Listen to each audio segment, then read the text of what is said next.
Before we get started, I just want to take a minute to remind everybody how special each and every one of you is. You're a unique beauty, unlike any other, and I love you.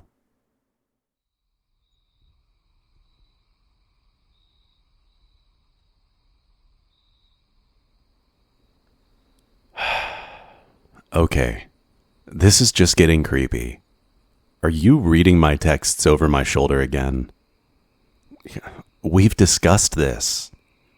As you can clearly see, I'm not doing anything nefarious, nor am I plotting a daring escape from our living room. That was a joke, but don't tempt me. It's not like you won't break into my phone later anyway.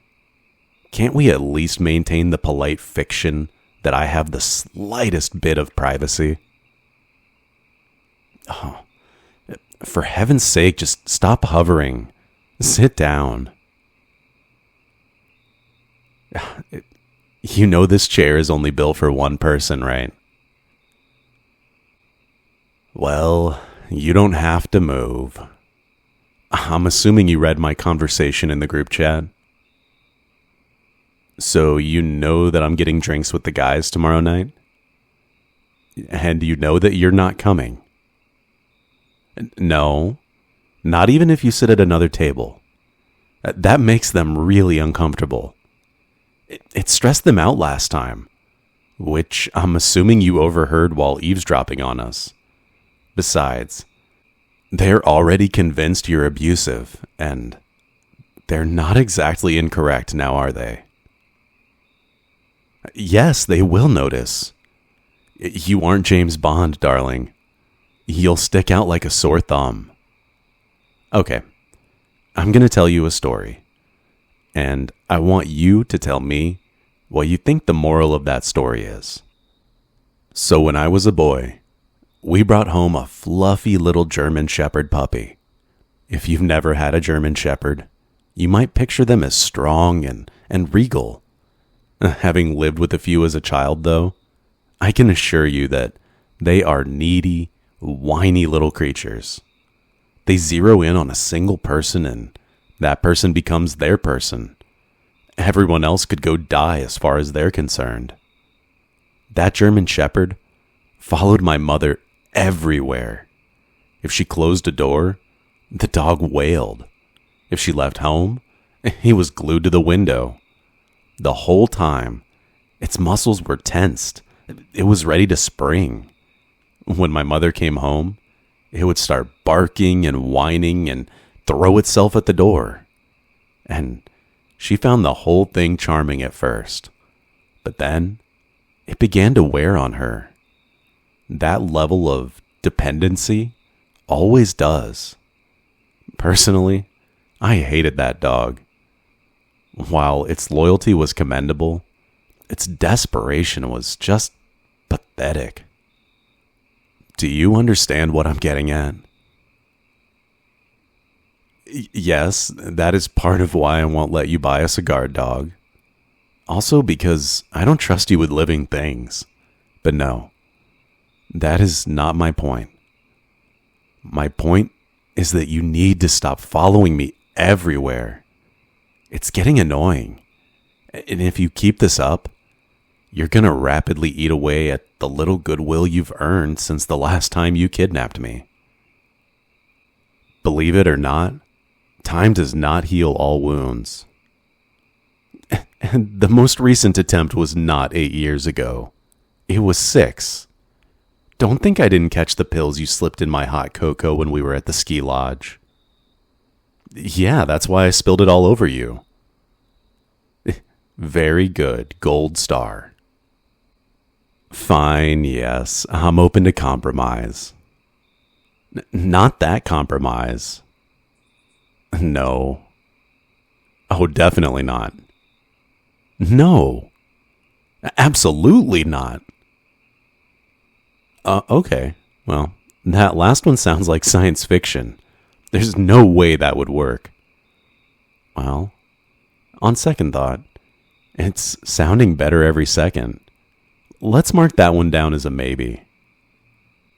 You are not injecting anything into me. If it involves injecting something into me, that option is officially off the table. And if I wake up with any strange scratches or bumps, I'm going to assume you've done so against my will and react accordingly. You got that? Fine. I'll stop turning off the Find My iPhone feature. Honestly, the only reason I started turning it off in the first place was to see your reaction. Okay, I'm willing to consider an anklet, if it's nice looking and coordinates well with the rest of my look. Now, I imagine you can find that without my guidance. If you don't know what I like by now, then there's really no hope for you. Well, if they don't make tracking devices in sterling silver, then I don't want one. Huh? Well, the panic button concept is intriguing, but I don't like the design. It's too clunky. I suppose I could be talked around to the keychain. Alright. Well, that's step one. The next question is, what are you going to do while I'm out with my friends? I'm going to give you a hint. The answer is not sitting in a car a block away. You are going to take an interest in something that is not me. Something so that we'll have something new to talk about at dinner. At this point, I will accept literally anything. I'm going to consider murder and all things murder related to be me adjacent. Try expanding your horizons a bit. I'm thinking knitting or model trains or something else harmless that doesn't involve interacting with other humans. Since that might be too much for you right now, and it would definitely be unfair to whatever poor souls I unleashed you upon. Thoughts? Yeah, that is acceptable. Now, how about you do a little research on your new hobby, and I'm going to go take a bubble bath and finish reading this novel I started. Do not follow me. Yes, I love you too. Nah, I promise that somehow we will survive this great distance between us.